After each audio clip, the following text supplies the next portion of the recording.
This is Bloomberg's Fast Forward. I'm Lisa Murphy. Well, we continue our coverage of the crisis in Egypt with Edward Djerejian. He's former U.S. ambassador to Syria and Israel, and he joins us now from the Baker Institute at Rice University in Houston. Welcome back, Mr. Ambassador. You joined us on Friday. We appreciate you joining us again today. Let me ask you right off the bat, since Friday only a few days have passed, but so much has changed. Do you think at this stage that it is a foregone conclusion that President Mubarak is going to step down and hand over power to another regime? Well, Lisa, we won't know that until Mubarak himself makes an announcement or we see evidence that he has stepped aside either voluntarily or has been asked to step aside by the military.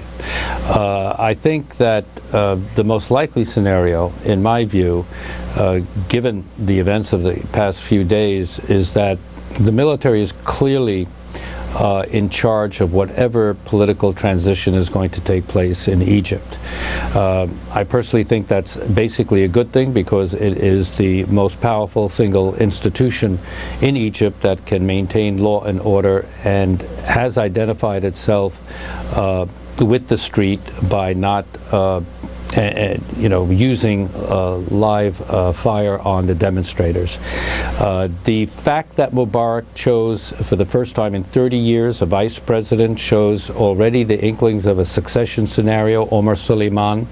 It's highly debatable whether that would work, whether Suleiman would emerge as the next leader of Egypt in presidential elections. I think the more likely scenario, at least what I think is more hopeful, would be that the military orchestrate a orderly political transition to parliamentary elections, and after that, new presidential elections in a post-Mubarak era, whereby the political forces in Egypt, the political parties, the organizations, and yes, including the Muslim Brotherhood, which is the largest single opposition grouping, Ambassador Djerejian, let me ask you, allowed to participate. Let me interrupt for just a moment. When you speak about the military, I mean, who in power isn't from the military at this point? So, presumably Omar Suleiman, we're talking about President Mubarak, both figures very closely affiliated with the military. So who amongst those in the military is going to oversee this sort of orderly transfer of power, and what will be their motivation to do so? Well, their motivation, of course, is to maintain national security of Egypt. The worst case scenario is that the demonstrations and the protests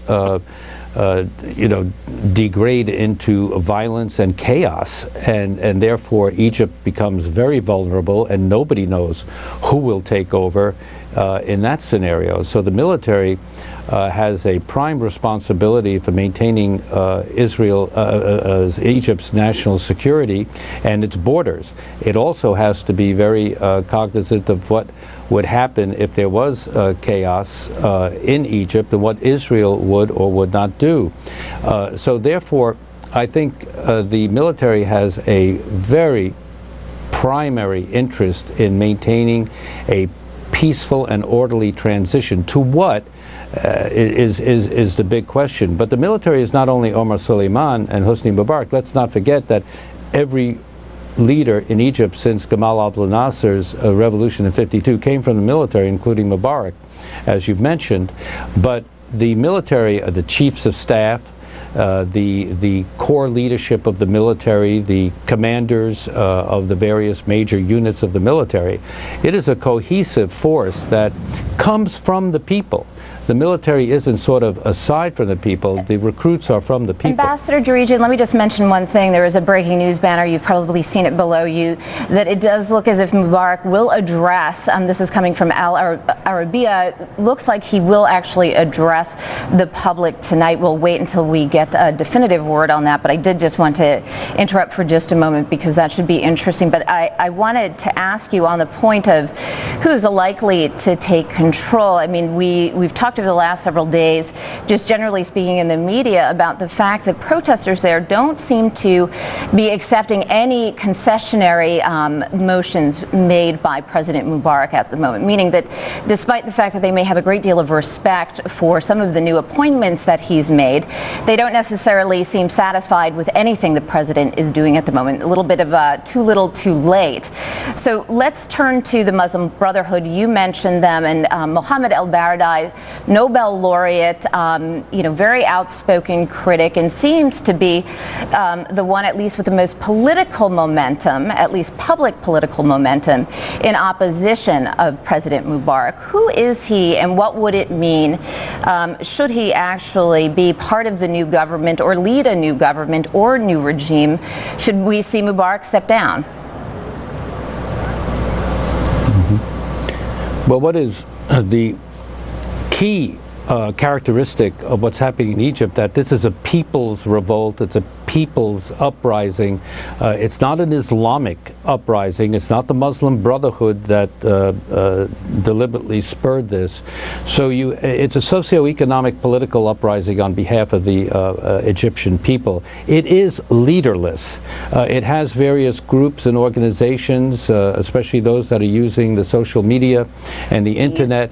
And Mohammed Baradei comes onto the scene as a technocrat who, at least for the moment, is a voice of the demonstrators. Ambassador, is it unreasonable, do you think, the fear that we could see a more radicalized regime take power, even if that is not the impetus for a change in regime? I mean, certainly there are other precedents that have been sent where you've seen a middle class actually begin a change in the regime, but a much more radicalized government taking control following that uprising.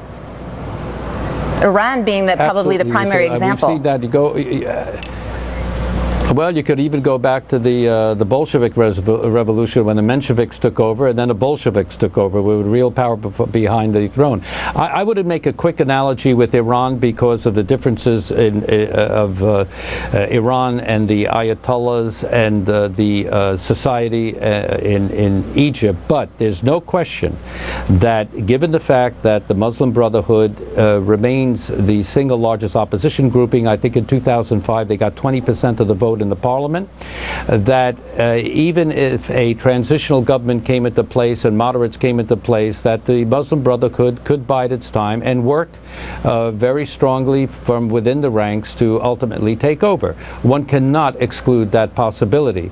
But I wouldn't jump to the conclusion that after Mubarak, the Muslim Brotherhood is going to come to power. I think it's going to be more complex than that, and there'll be a coalition of forces that will come together. All right. Ambassador Djerejian, thank you so much again for joining us on this Wednesday. Very much appreciate you joining us. Thanks so much. It was Ambassador Edward Djerejian. It's actually Tuesday, by the way. I'm getting a little ahead of myself. Joining us, he's coming to us live from Texas at the Baker Institute at Rice University. Okay, guys.